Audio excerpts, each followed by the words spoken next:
Hello everybody, my name is Farmer Phil, and in today's video exciting things are happening and I found a use for Father Phil's van pass, so I don't have to get in the way. Concrete's going in, so happy days. Just started. I'm going to stick the camera on time lapse there and we'll set up a few machines while we're at that.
And it's another lovely day in sunny Longford. Long may it last, even though we have one well drying and out farm. It is actually dry and it's causing us a bit of an issue, but however, it's great to see the weather.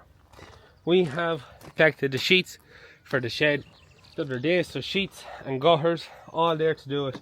And Father Phil also wanted 3 see-throughs, clear, whatever you call them, clear lights.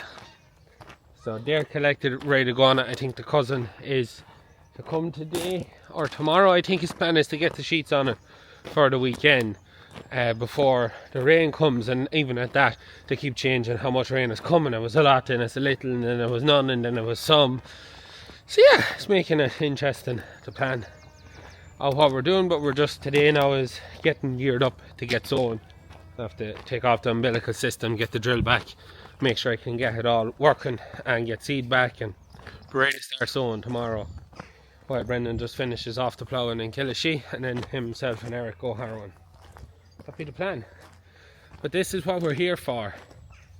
The floor is poured, power floated, so we have a nice smooth finish for easy grain handling.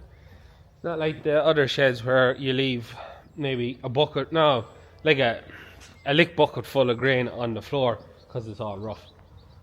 It's power floated. The birds are shitting in here, and you can see then our trough here, so you can see how much we've risen the floor by. So you can see yourself there where the timbers are. So that was the, and even at that concrete base that sits on was even, 6 inches higher than the level of the floor. So it was filled up with stone and rubble off the house, and now we have it there. It also means, because the walls were poured, that the water cannot go under the wall and in. Then we have Father Phil's lovely man pass here.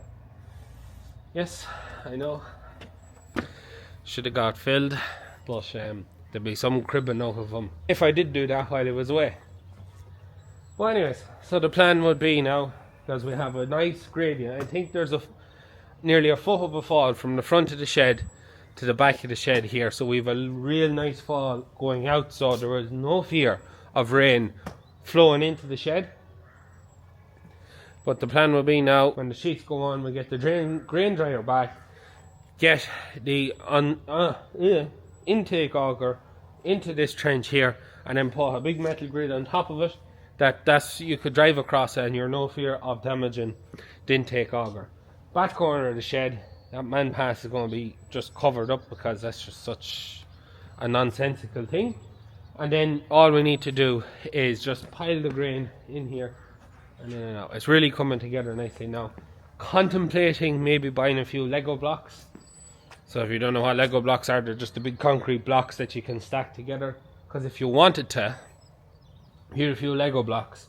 You could Lego block a center bit here.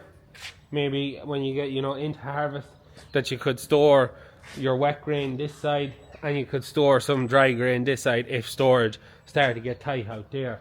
And it just mean you keep the two separate. and all you need 6 Lego blocks will come out to maybe here-ish, and that would probably be enough to just keep things separate. I think I might look into it, just see how much Lego blocks are. But I think it might be a good idea, because it just split that shed, that if you had dry stuff and you were tight for storage anywhere else, you'd have somewhere to put it and still have your side to tip the wet storage onto. Now, pouring a mass concrete wall in the middle, I don't think there'll be any advantage in it. When you get to the point where you don't need a grain dryer, you could just have the whole lot in grain, and it should hold a fair sky of grain. The only other thing that's to be done now is, it was debated about putting a concrete apron on the shed, so concreting it out to here. But the only issue that I thought with that, and it'd be a bit like this bit here, when you're coming in and out of the shed or going around the shed and stuff like that, your apron is only getting the corners driven off and will eventually crack, just like that. So we're just going to pile that up with stone, and we'll go with 3-inch, not going with lighter stuff, because if we go with lighter stuff, it'll carry into the shed on the wheels of the tractor. So go with the heavier, larger stuff, and it shouldn't get into the shed. So that be it. But she's looking well now. She is looking well. And I am a bit tight for content, because we're just busy. So I'll just go over and I'll show you an update on the house, because there is some substantial work done to the house. I was going to try and leave it as own video and leave this till we had the sheets on, but I'm stuck for today. So that is coming on nicely now. It's going to be so bloody brilliant when we can dry grain in it. Super. We are in the house. I would love to get more footage of them actually working at the house, but I haven't been here to actually film them. Same with the concrete. I actually got them pouring the one load, and I was like, I need the camera because I'm doing something else to film. Well, it would be nice if I could get some more footage. So we have our subfloors in the hallway and in what was the kitchen. So subfloors are in. You can see where he's left the hole there. That's for carrying our underfloor heating pipes, because there'll be another go of concrete going in on top of this that'll carry, I think, our insulation and our underfloor heating. And you can still see how high, like basically you look at the steps of the stairs and that'll tell you how high.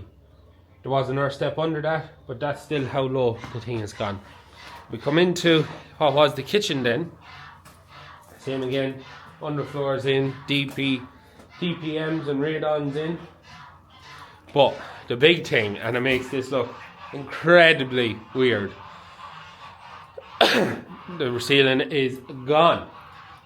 We are to the rafters, and it just looks so weird, amazing. I don't even know what. You just come in here and you look up and you go, wow. It is so bloody cool. It nearly makes you think this, maybe we'll just put a banister there and have this as like a big massive open room. There'll be absolutely no heat in it, because the heat will be all up there. But yeah, it's just so cool. It's hard to even describe what it feels like. It's like we're in a barn. But yeah, it is so cool. So it is absolutely amazing. So yeah, that's the other big thing. The ceiling, or whatever you want to call it, the upper floor has gone out because we have to replace all the joists and the floor. This is the room. Yeah, there's original floorboards above here and joists, and they just need to be done. Need to be done. Same will be happening right across the house. We're replacing all the first floor, or all of that is going and being replaced. And then when we get into here, they got it dug out, there's a stone in, they're just waiting on, I think when they're pouring concrete for, there's a shed, they're going to pour the floor in here and do a few other bits of pouring. But they're ready to put the subfloor into here, and they're getting ready now to take out her 2 windows. But on a lovely sunny day like today, it's lovely and bright in here. And the other big thing is they have knocked out this end, so our kitchen will lead into our living dining room, and they've got it wider than we were really expecting.